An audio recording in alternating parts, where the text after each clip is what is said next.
ప్రియులారా, మన ప్రభు అయిన యేసు క్రీస్తు నామంలో మీకు శుభోదయం.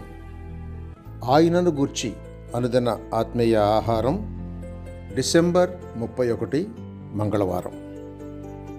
నేటి మన ధ్యాన లేఖనం ప్రకటన గ్రంథం 22వ అధ్యాయం 17వ వచనం. ఆత్మయు పెండ్లి కుమార్తెయు రమ్మని చెప్పుచున్నారు. వినువాడు రమ్మని చెప్పవలను, దప్పిగొనువాడు రావచ్చు. వ్యాఖ్యానం: గొప్ప ప్రేమ సహితమైన ఆహ్వానాలతో ఈ బైబిలు ముగింపబడుతోంది. లోకము జలముల క్రింద మునిగి ఆకారం తప్పి శూన్యమై ఉండగా, జలముల మీద చీకటి కూడా కమ్మి ఉండగా, బైబిల్ ఆరంభంలో వ్రాయబడినదేమి? వెలుగు కలుగుటకై మరియు మేలు కలుగుటకై దేవుని ఆత్మ ఆ జలములపై అల్లాడుచుండెను అని ఆదికాండం 1వ అధ్యాయం 2వ వచనం చెబుతోంది. బైబిల్ యొక్క అంతంలో కూడా మళ్ళీ ఈ నమ్మకమైన పనివాడు కనబడుతున్నాడు. ఆత్మ పాపులను రమ్మని చెబుతున్నాడు. ఆహాహా, దేవుని ప్రీతి ఎంత గొప్పదో చూడండి.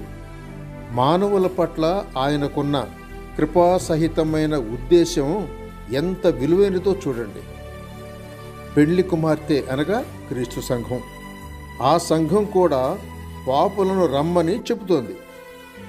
క్రీస్తు సంఘం యొక్క ముఖ్యమైన పని ఇదే. ఆత్మ సంఘంలో నివసించుచుండి పాపులను పిలుస్తున్నాడు అని అర్థం. వినువాడు సైతం పాపులను రమ్మనే పనిలో ఉన్నాడు. అవును, వినువాడు జీవిస్తాడని యోహాను సువార్త 5వ అధ్యాయం 25వ వచనం చెబుతోంది. క్రొత్తగా వాక్యం విని నమ్మి రక్షింపబడిన వాడు వెంటనే ఇతరులను రమ్మనాలి. ఇట్టి శ్రేష్టమైన పిలుపులతోనే దేవుని పుస్తకం అంతరిస్తోంది. దప్పిగొనువాడు రావచ్చునట. అవును, క్రీస్తు లేనిది దప్పియే, క్రీస్తు నొద్దకు రానిది ఆకలియే.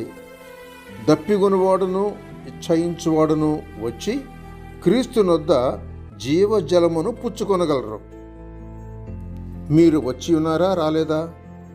వచ్చి మీ దప్పి తీర్చుకున్నారా లేదా? మీ ఆకలి తీరినదా? రక్షింపబడి ఉన్నారా? క్రీస్తు నొద్దకు రమ్మని ఆహ్వానిస్తున్న మీ సహోదరుడు సైలస్ ఫాక్స్. శుభములతో వందనాలు.